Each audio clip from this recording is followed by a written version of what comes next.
Olá, espectador e espectadora do Bom de Ler. Apresento Justamente Porque Sonhávamos, da escritora Estela Maris Rezende, que eu amo e sigo desde que li A Mocinha do Mercado Central, em 2012. Para quem não sabe, a Estela ganhou em uma única noite 3 estatuetas do Prêmio Jabuti. Uma delas foi dada para A Mocinha do Mercado Central como o livro de ficção do ano. Nessa nova história, a personagem principal é Ponta Escura, uma cidade no interior do Brasil, um pouco amaldiçoada. É uma cidade que parou no tempo, na década de 60, no início da ditadura militar. Lá, os pais abandonam seus filhos. Justamente porque sonhávamos, coloca o leitor no centro desse mundo fantástico criado pela Estela. Porque por mais que as histórias possam ser realistas, tem algo na linguagem, uma dicção própria da Estela, que faz com que a história seja sempre uma história encantada. Os personagens, muitos deles, bons leitores, leem e dialogam com personagens também de Guimarães Rosa, Graciliano Ramos e Lígia Fagundes Telles. Essa nova história é um novo convite da Estela para o leitor se apaixonar pela literatura. Fique agora com Estela Maris Rezende.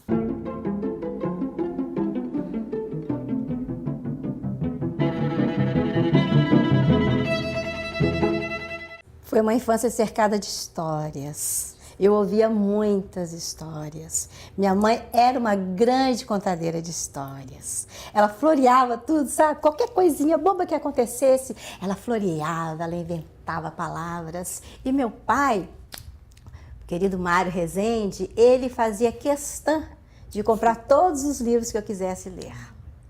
Ganhava pouco, aquela dificuldade, mas se eu falava no autor, minha filha, pode deixar.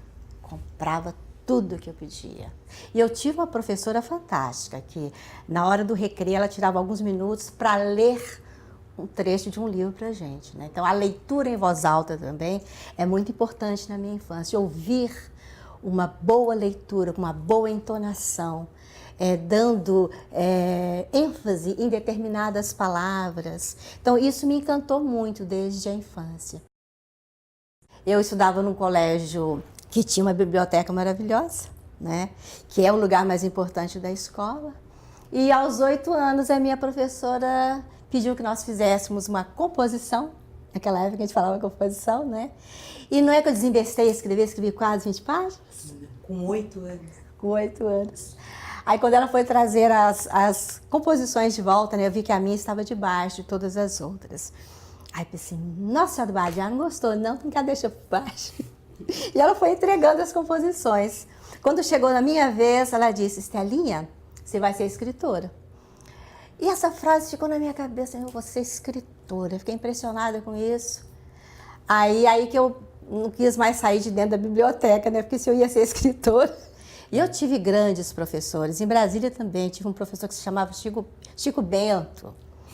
Tinha um que se chamava Aguinaldo, e ele fazia com que nós simulássemos um júri, sabe? Para julgar os personagens de um determinado romance. Para, né, conversar sobre o comportamento de um personagem, ver a visão de mundo do autor e tal. Então, tudo isso foi importante. Eu tive maravilhosos professores, e eu amo, sabe, o professor, a figura do professor, o professor que lê. Aquele professor que é apaixonado pelas palavras e que quer incentivar a leitura literária. Porque existem vários tipos de leitura. A literária, que é a que transforma, né, que faz a gente pensar, sonhar e querer reinventar o mundo, ela é fundamental. Você então se formou em letras? Isso, fiz letras. Foi dar aula? Português, inglês, lecionei, me aposentei em Brasília, fui professora de inglês e português, Mas literatura isso você brasileira. Fazia, dava aula? Dava aula e escrevia. Escrevia quando dava tempo. Criei meus 3 filhos e trabalhando muito. Lecionava de manhã, de tarde e de noite, porque professor ganha pouco aqui no Brasil, né? Então eu tinha que trabalhar muito. E aí já tinha a ideia de escrever, estava lá. Estava lá e eu sempre escrevendo. Eu nunca, desde os 8 anos, né? Fiz quase 20 páginas. Então, aos 15, eu escrevi meu primeiro romance, que eu nunca publiquei, porque ele não é para ser publicado, né? É um romance que ficou lá, que eu trabalhei durante muitos anos nele, mas eu não o reescrevi para publicar, ficou. Aos 29, eu publiquei meu primeiro livro de contos, por uma editora independente lá de Brasília. E foi legal, Mariana, porque eu tive o trabalho, mas foi bacana, eu tive o trabalho de enviá-lo para vários jornalistas e escritores do Brasil. Isso foi muito bom. Eu não sabia, né, que isso seria importante, foi. Porque aí eu comecei a receber cartas de diversos jornalistas e escritores me incentivando, dizendo que eu tinha talento, que eu deveria continuar. Isso aí foi muito importante para mim, porque a gente escreve para o outro. Então eu quero ouvir, quero ter esse laço, né, de afeto, quero saber o que o outro sentiu, eu quero emocionar. É como o Mário de Andrade disse, né, a gente escreve para ser amado, para atrair e encantar. Então eu precisava do outro. E eu tive essa resposta, foi muito importante. Me deu uma animada, né? E esse reconhecimento, Estela, Olha, veio... isso mudou radicalmente na minha carreira, foi muito importante, porque eu havia sido indicada 3 vezes. Eu tinha sido finalista 3 vezes, na década de 80 e 90, e não ganhei. Então, eu imaginei que eu nunca fosse ganhar. Eu tinha sido finalista 3 vezes. Aí, de repente, olha, foram 3 jabutis numa noite só. Porque eu ganhei o primeiro lugar, o melhor livro juvenil com A Mocinha do Mercado Central, o segundo lugar com A Guardiã dos Segredos de Família e o livro de ficção do ano com A Mocinha do Mercado Central. Imagina, foi mágico. E foi um reconhecimento da literatura juvenil, porque até então nunca um livro de literatura juvenil havia ganhado o Jabuti de o livro de ficção do ano. Foi a primeira vez, então foi assim, uma vitória para nós que escrevemos livros para os jovens, né? Eu não decido assim, eu vou escrever um conto, eu vou escrever um romance, eu vou escrever um poema, não. Aliás, eu não decido nada, eu não planejo. Como se diz lá em Minas, eu faço questão de não planejar. Eu vou jogando, quando eu vou começar um livro, né, ou alguma coisa, eu jogo palavras, vou jogando frases. A motivação vem de onde? Vem de palavras, de frases que eu ouço. Esses dias eu estava numa das ruas aqui do Rio, escutei uma senhora dizendo assim, olha, quando eu chegar em casa eu vou arrancar seus dentes. Quer dizer, uma frase assim, né, forte, vou arrancar seus dentes. E ela estava com raiva, certamente ela não vai arrancar dente de ninguém, mas é aquele jeito de se expressar. Então, a oralidade me encanta. Então, as frases que eu ouço, os poemas que eu leio e releio, os livros que eu vivo lendo e relendo, né? Escrever é conversar com tudo aquilo que já foi escrito. Então, eu estou sempre me alimentando disso. E aí as histórias vêm. A história vai se construindo aos poucos. Eu vou descobrindo os personagens aos poucos.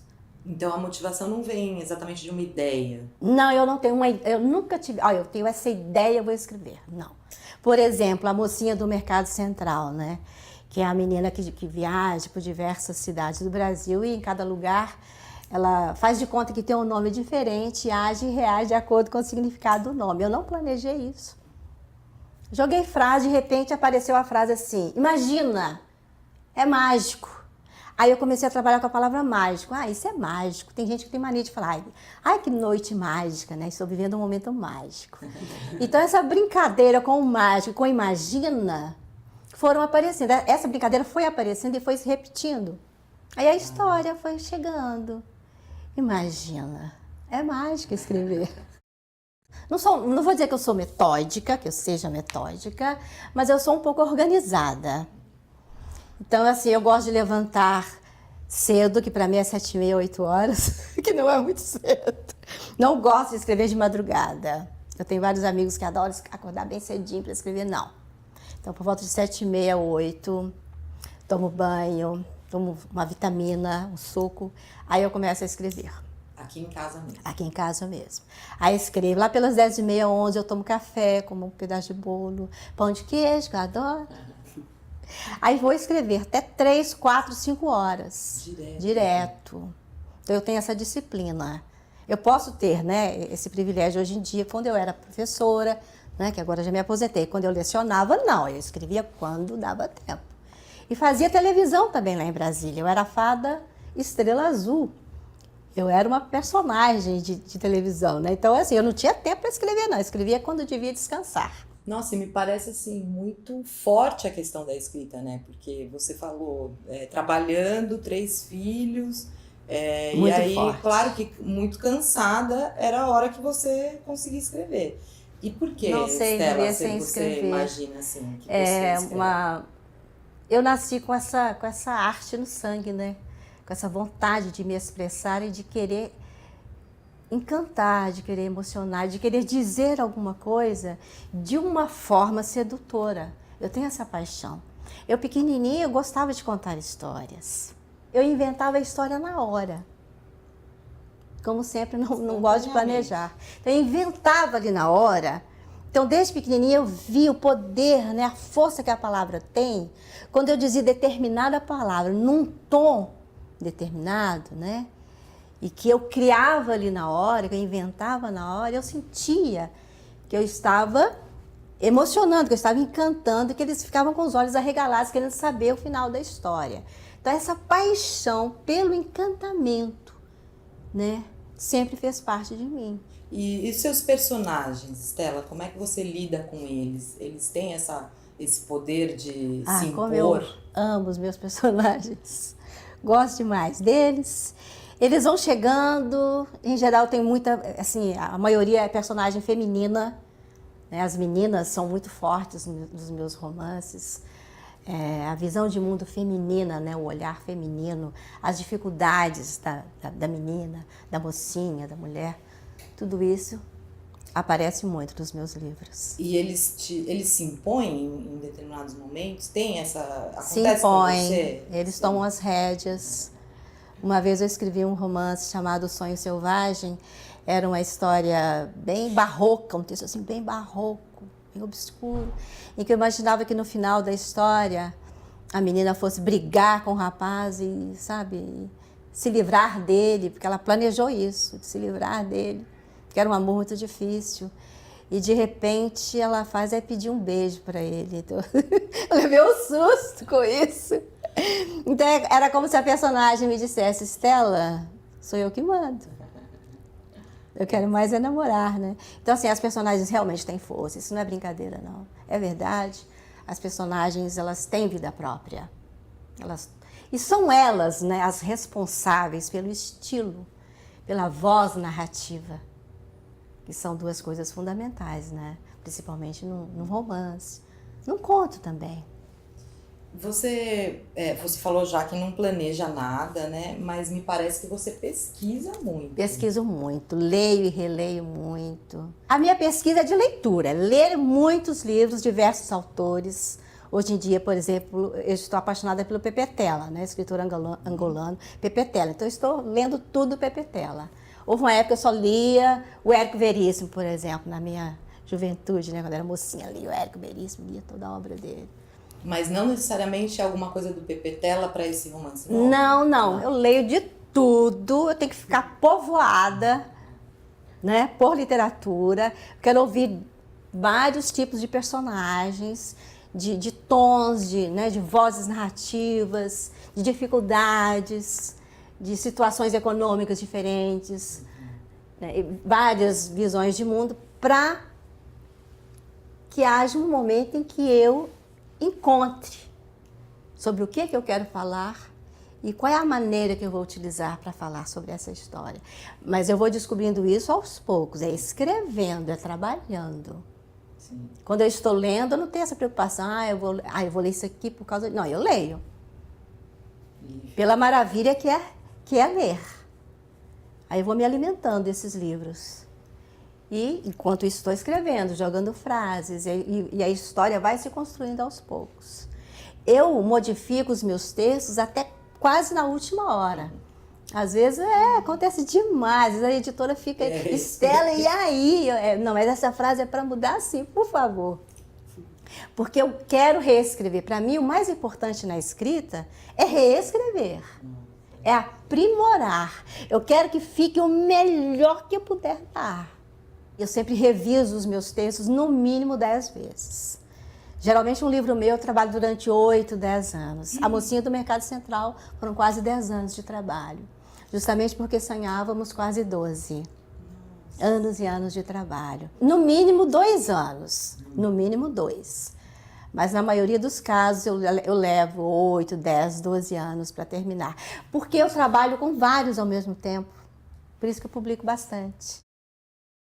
É importante na medida em que a gente escreve para o outro. Nós escrevemos para os leitores. A gente quer o retorno do outro. A gente quer ser lida. E no Brasil é importante que o escritor viaje, que ele participe de feiras, que ele converse com seus leitores. Agora, há escritores que não gostam, são mais tímidos. Tudo bem, isso a gente tem que respeitar, porque o mais importante é escrever, é fazer a arte deles, né? Fazer a nossa arte, isso é o mais importante. Mas para cada a literatura. Vez mais, Mas o se nós... escritor está sendo exigido, Sim, né? porque nós temos que pensar também no incentivo à leitura. Vou para cidadezinhas assim que ninguém nunca viu um escritor antes. Isso acontece demais.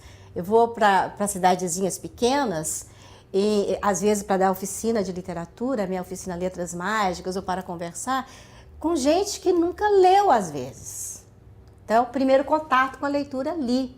Então, eu consigo, né, através dessas minhas viagens, nós, os escritores, conseguimos, através das nossas viagens, acordar muita gente. Acordar para a beleza da literatura, para a felicidade da literatura. Porque as pessoas podem viver sem a literatura? Podem. Pode ficar a vida inteira sem ler.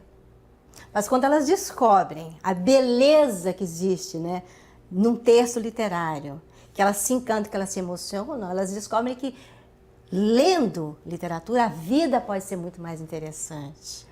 A leitura literária, ela é transformadora, né? Ela transmuta, ela puxa o seu tapete, né? Te deixa descabelada, te deixa desnorteada. E a gente precisa ficar desnorteado. Nós não podemos nos acomodar, né? Daí a importância. Eu criei essa oficina chamada Letras Mágicas. Olha aí a palavra mágica no nome da oficina. Porque a literatura ela é feita de letras mágicas. Né? A literatura é feita de palavras que querem morar dentro da gente. João Guimarães Rosa que falou isso. Então, se essas palavras querem morar dentro da gente, essas palavras têm que ser mágicas, elas não são quaisquer palavras. Então, por isso eu dei esse nome de Letras Mágicas. É dizer alguma coisa de uma forma encantadora, de uma forma sedutora, de uma forma diferente, original. Não precisa ter, não é obrigatório que haja uma metáfora, que haja uma elipse, não. Que haja uma espécie de novidade. Então, essa novidade, esse frescor, essa coisa diferente, encanta e faz você pensar nos significados daquela palavra. Então, daí o nome Letras Mágicas. E eu a desenvolvo no Brasil inteiro, a convite do SESC, do SESI, de universidades, de faculdades, de escolas, de professores, de feiras literárias, congressos. E elas são muito interessantes, porque eu descubro realmente leitores apaixonados por literatura, pessoas que nunca leram nada, pessoas que nunca viram um escritor, e pessoas que já têm o dom, que já têm a vocação e só precisa de um incentivo. E você também promove leitura na oficina, não é só escrita, né? Leitura o tempo todo, porque sem a leitura não tem escrita. Sempre leitura em voz alta, leitura de diversos autores, de diversos estilos.